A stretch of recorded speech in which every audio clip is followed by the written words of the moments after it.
Bonjour, je m'appelle Louis Yassin, je suis guérisseur, je suis masseur et je suis coach sur Épalinges à côté de Lausanne en Suisse.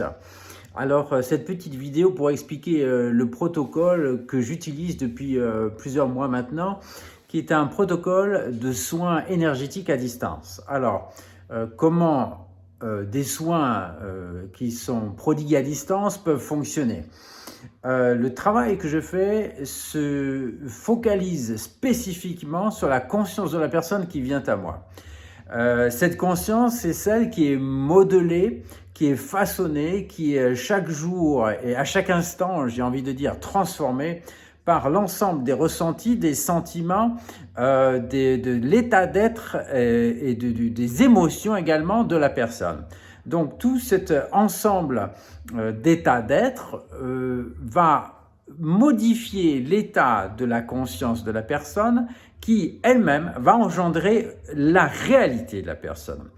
Donc ça nous intéresse particulièrement lorsque cette réalité annonce des dysfonctionnements du point de vue physique, du point de vue psychique, du point de vue émotionnel ou même du point de vue de la vie, du quotidien de la personne. Exemple, un enfant qui se fait régulièrement embêter dans la cour de l'établissement dans lequel il est scolarisé. C'est ce que j'appelle un appel, une sorte de symbolisme qui vient signifier qu'il y a quelque chose qui est en œuvre et qui n'est pas de l'ordre du conscient de la personne, mais qui est bien une action de sa conscience, paradoxalement. Donc cette conscience, elle réalise, elle façonne notre réalité en tant que projection, comme une projection holographique. Et l'intérêt pour nous est que cette conscience, on peut agir dessus, puisque l'on peut agir sur ses sentiments, puisque l'on peut agir sur son état d'être, alors on peut agir sur notre conscience et on peut agir sur notre réalité.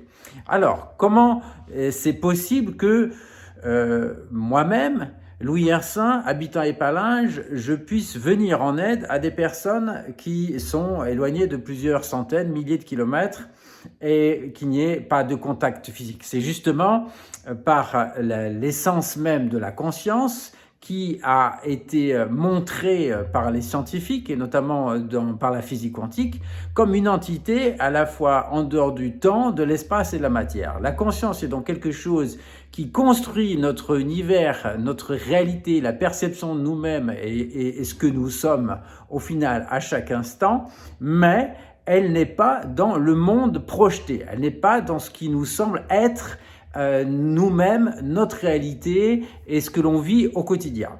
Donc, partant de là, vu que c'est une entité qui traverse le temps, l'espace et la matière, alors il est possible qu'elle se balade, oserais-je dire, d'une personne à une autre, d'autant plus si l'on considère qu'au final nous ne faisons qu'un et que nous vivons une sorte d'individuation sur cette terre dans cette incarnation, mais que ce un est accessible à un certain niveau de conscience modifiée. J'entends par là qu'il est très probablement possible à chacun d'entre nous d'aller se balader en quelque sorte dans cette conscience collective et à partir de là d'aller sur une individualité particulière.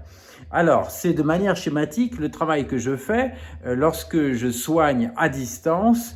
Je vais dans la conscience de la personne, bien entendu avec son accord, et cette conscience-là, je la modifie afin qu'elle puisse se réparer dans la partie blessée. Alors, qu'est-ce que j'entends par partie blessée? C'est un lien très particulier qui peut avoir entre l'être et puis l'âme. Et l'âme qui nous rejoint, qui nous lie de manière profonde et naturelle, c'est dans notre nature, au grand tout, c'est-à-dire à Dieu. Donc, cette partie-là peut être blessée ou à tout le moins, on peut considérer que notre sentiment intérieur est que nous sommes blessés.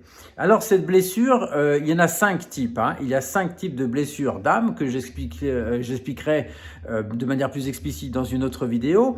Et il suffit d'avoir le sentiment de cette blessure pour générer un traumatisme ou générer un dysfonctionnement, générer un manque, générer quelque chose qui nous met dans une vulnérabilité, une fragilité, voire même des empêchements, des blocages ou encore des maladies, pourquoi pas, jusqu'à la mort. À partir du moment où il y a un manque dans cet état de conscience chez la personne, il est donc possible de venir combler ce manque. Il est possible de venir apporter le sentiment qui permet de réparer cette blessure. Pour cela, c'est important que la personne soit finalement extérieure. Il est possible de le faire soi-même, mais c'est très compliqué. Par exemple, une personne qui a le sentiment profond de manquer de liberté, d'être empêchée dans son action d'être, de faire au quotidien, de lui dire il suffit d'être libre ou il suffit de lâcher prise à quelqu'un qui est cramponné, qui est crispé sur son passé, par exemple. Donc ça, c'est ce que j'appelle la partie manquante. Alors, pour venir apporter cet élément manquant à la conscience de l'individu, c'est ce procédé que j'utilise d'identification à l'individu et qui me permet à un moment donné de manière tout à fait magique ou mystique d'être identifié à cette personne-là et d'être dans la conscience de l'individu. Comme je le disais tout à l'heure, l'état de conscience modifié permet, je pense à tout un chacun, à un moment donné, de se transférer et d'être à un moment donné, si je peux dire ainsi, d'être l'autre. Si je peux être l'autre, alors je peux éprouver le sentiment particulier qui manque à cette personne et par là, je peux modifier son état de conscience. Je dois, pour finir cette courte explication, dire quand même que tout cela se fait sous la bienveillance, le contrôle et l'accompagnement des anges et des archanges gardiens, notamment de la personne en question, afin qu'il n'y ait aucune intrusion intempestive par rapport à sa vie et à son être souverain.